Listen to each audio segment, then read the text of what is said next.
ዓለም በአሁኑ ወቅት በታሪኳ አይታው የማታውቀው እጅግ አስፈሪና ውስብስብ ጂኦፖለቲካዊ ፍልሚያ ውስጥ ገብታለች። በመካከለኛው ምስራቅ በተለይም በሆርሙዝ ወሽመጥ አካባቢ የሚሰማው የጦርነት ነጋሪት የዓለምን ኢኮኖሚና የኃይል ሚዛን ሊያናጋው ለጥቂት ሰከንዶች ብቻ ይጋረው ይመስላል። ዶናልድ ትራምፕ እና የዩናይትድ ስቴትስ ባህር ኃይል በኢራን ላይ ጥብቅ እገዳ በጣለበት በዚህ ወቅት አንድ እጅግ አነጋጋሪ መረጃ ወጥቷል። ይኸውም ቻይና ለኢራን የሰጠችው ምስጢራዊ መሳሪያ ትራምፕን ሳይቀር ስጋት ላይ ጥሏቸዋል የሚለው ነው። ይህ ምስጢራዊ መሳሪያ ምንድነው? ቻይና በድብቅ ኢራንን እያስታጠቀች ነው። እናስ በቅርቡ በጠቅላይ ሚኒስትር ናሬንድራ ሞዲና በዶናልድ ትራምፕ መካከል የተደረገው የ40 ደቂቃ ወሳኝ ስልክ ጥሪ ምን አንድምታ አለው? ዛሬ በዚህ ሰፊ ትንተናችን ከመጋረጃ ጀርባ ያሉትን ድብቅ ሴራዎች፣ የዓለምን የነዳጅ ዋስትናና የሀያላን ሀገራትን የስትራቴጂ ቁማር በዝርዝር እንፈትሻለን። ዶናልድ ትራምፕ በቅርቡ ባደረጉት ንግግር ቻይና የሳቸውን የሆርሙዝ ወሽመጥን ክፍት የማድረግ እቅድ በመስማቷ በጣም ደስተኛ መሆኗን በኩራት ተናግረዋል። ትራምፕ እንደሚሉት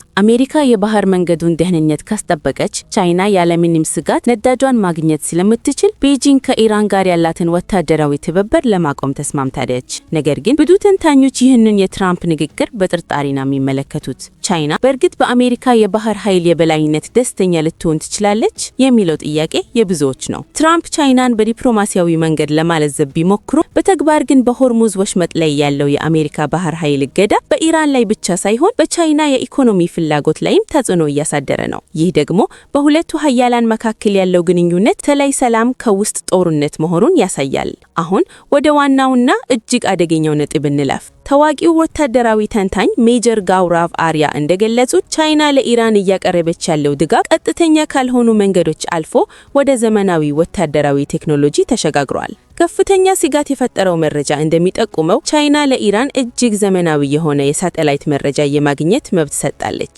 ይህ ምስጢራዊ መሳሪያ ኢራን በአካባቢው ያለውን የአሜሪካ ባህር ኃይል እንቅስቃሴ በሴኮንድ ልዩነት እንድትከታተል ያስችላታል። ከዚህ በተጨማሪ ቻይና የሳይበር ወታደራዊ ድጋፍና የረቀቁ ሚሳይል መመሪያ ቴክኖሎጂዎችን ለኢራን እያቀረበች እንደሆነ ይነገራል። ቤጂንግ ይህንን በይፋ ብትክድም የኢራን መከላከያ አቅም በድንገት መጀመር ግን ከጀርባው የቻይና እጅ እንዳለበት ግልጽ ማሳያ ነው። ይህ ቴክኖሎጂ ኢራን የሆርሙዝ ወሽመጥን ለመዝጋት ብትወስን አሜሪካን በቀጥታ ለመጋፈት የምትጠቀምበት ትልቅ አቅም ነው። በዚህ ሁሉ ውጥረት መሃል ነው እንግዲህ በህንዱ ጠቅላይ ሚኒስትር ናሬንድራ ሞዲና በዶናልድ ትራምፕ መካከል የተደረገው የ40 ደቂቃ የስልክ ጥሪ ልዩ ትርጉም የሚሰጠው። ህንድ ለኢኮኖሚ እድገቷ ወሳኝ የሆነውን ነዳጅ 80% የሚታገኘው በሆርሙዝ ወሽመጥ በኩል ነው። ስለዚህም የወሽመጡ መዘጋት ወይም ግጭት መፈጠር ለህንድ ብሔራዊ ደህንነት ቀጥታ ስጋት ነው። ትራምፕ ከሞዲ ጋር ባደረጉት ቆይታ ህንድ በአካባቢው ያላትን የባህር ኃይል ተጽዕኖ እንድታጠናክርና ከአሜሪካ ጋር በጋራ እንድትሰራ ጥሪ አቅርበውላታል። ይህ ጥምረት የዲሞክራሲያዊ አገራት ጥምረት ተብሎ የሚታሰብ ሲሆን ዋና ግቡም የቻይና እና የኢራንን መስፋፋት መግታት ነው። ሞዲና ትራምፕ በሆርሙዝ ቀውስ ላይ ያላቸው ተመሳሳይ አቋም በምዕራብ እስያ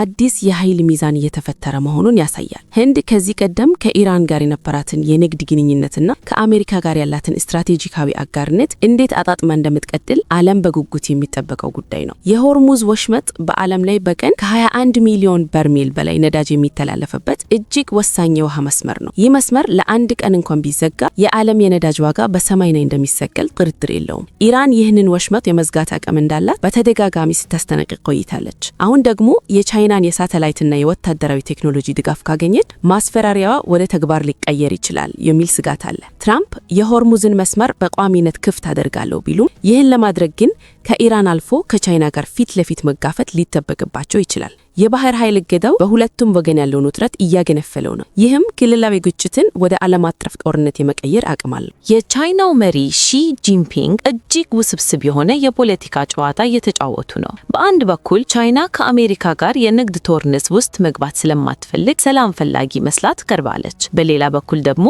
አሜሪካ በመካከለኛው ምስራቅ ተጠምዳ እንድትቆይና ትኩረቷ ከታይዋንና ከደቡብ ቻይና ባህር እንዲርቅ ትፈልጋለች። ለዚህ ደግሞ ኢራንን በድብቅ ማስጣጠቅ ትልቅ ስትራቴጂ ነው። ኢራን በጠነከረች ቁጥር አሜሪካ ብዙ ወታደራዊ ኃይል ወደ መካከለኛው ምስራቅ ለመላክ ትገደዳለች። ይህ ደግሞ ለቻይና በፓሲፊክ ውቅያኖስ ላይ ያላትን የበላይነት ለማስፋፋት እድል ይሰጣታል። ስለዚህም ቻይና በጣም ደስተኛ ነኝ ማለቷ ለትራምፕ የተሰጠ ዲፕሎማሲያዊ ማታለያ ሊሆን ይችላል። ለማጠቃለል ያህል የሆርሙዝ ወሽመጥ ቀውስ አሁን ካለበት ደረጃ አልፎ ወደ አደገኛ ምዕራፍ ተሸጋግሯል።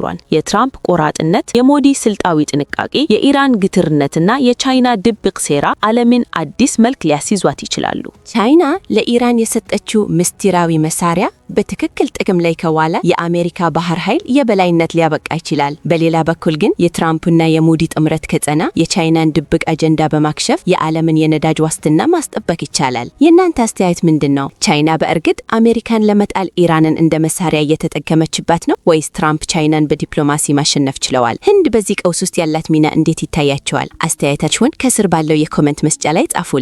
ይህ ጦርነት በመካከለኛው ምስራቅ ምድር ላይ በሚፈነዱ ሚሳይሎች ብቻ የሚወሰን ሳይሆን የአሜሪካን የገንዘብ የበላይነት ስር መሰረት እየናወጠ ያለ ታላቅ የኢኮኖሚ ጦርነት ነው። ዋሽንግተን በቴሄራን ላይ የምታደርገው ከፍተኛ የኢኮኖሚ ማዕቀብ ኢራንን ከዓለም አቀፍ የገንዘብ ገበያ ለማውጣት ያለመ ቢሆንም ቤጂንግን ይህንን አጋጣሚ የዶላርን የበላይነት ለመስበር እየተጠቀመችበት ትገኛለች።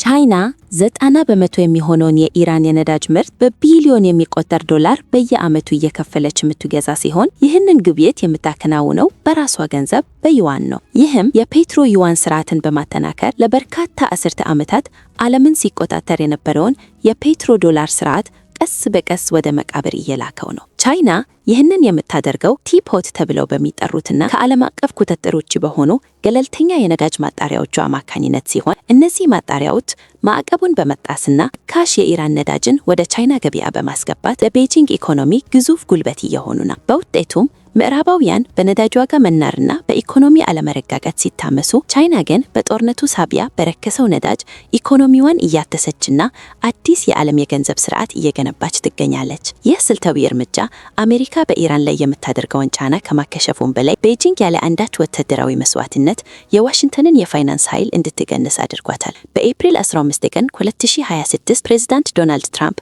ቻይና ከእንግዲህ ለኢራን መሳሪያ አትልክም ብለው በልበ ሙሉነት ቢናገሩም የተጨባጭ ሁኔታው ትንትና ግን አሜሪካ በታላቅ ስልታዊ ወጥመድ ውስጥ መውደቋን ያሳያል። ቻይና በቀጥታ የታወጀ የጦር መሳሪያ ባትልክም እንደ TEE-01B ያሉ ሁለተኞች አገልግሎት ያላቸው ቴክኖሎጂዎችን በማቅረብ ኢራን የአሜሪካን የጦር መርከቦችና የባህር ኃይል ቤዝ በከፍተኛ ትክክለኝነት እንድትመታ እያደረገች ነው። ይህ ደግሞ አሜሪካ እጅግ ግዙፍ የሆነውን የጦር ኃይሏን፣ የአውሮፕላን ተሸካሚ መርከቦቿንና በቢሊዮን የሚቆጠር ሀብቷን በመካከለኛው ምስራቅ ረግረግ ውስጥ እንድታባክን አስገድዷታል። ዋሽንግተን ትኩረቷንና ወታደራዊ አቅሟን በኢራን ላይ ስታደርግ፣ ቤጂንግ ይህንን እንደ ወርቃማ አጋጣሚ በመጠቀም በታይዋን ላይ ያላቸውን ወታደራዊ ጫና በከፍተኛ ሁኔታ ጨምራለች። የአሜሪካ ጦር በሁለት ግንባር ማለትም በመካከለኛው ምስራቅና በፓሲፊክ ውቅያኖስ ላይ ተከፋፍሎ እንዲዳከም ማድረግ የቤጂንግ ዋነኛ ግብ ነው። በናፖሊዮን ቦናፓርት ፍልስፍና መሰረት ጠላትህ ስህተት እየሰራ ሲሆን አታቋርጠው እንደሚባለው ቻይና አሜሪካ በኢራን ጦርነት ውስጥ ስትዘፍቅና ስትደክም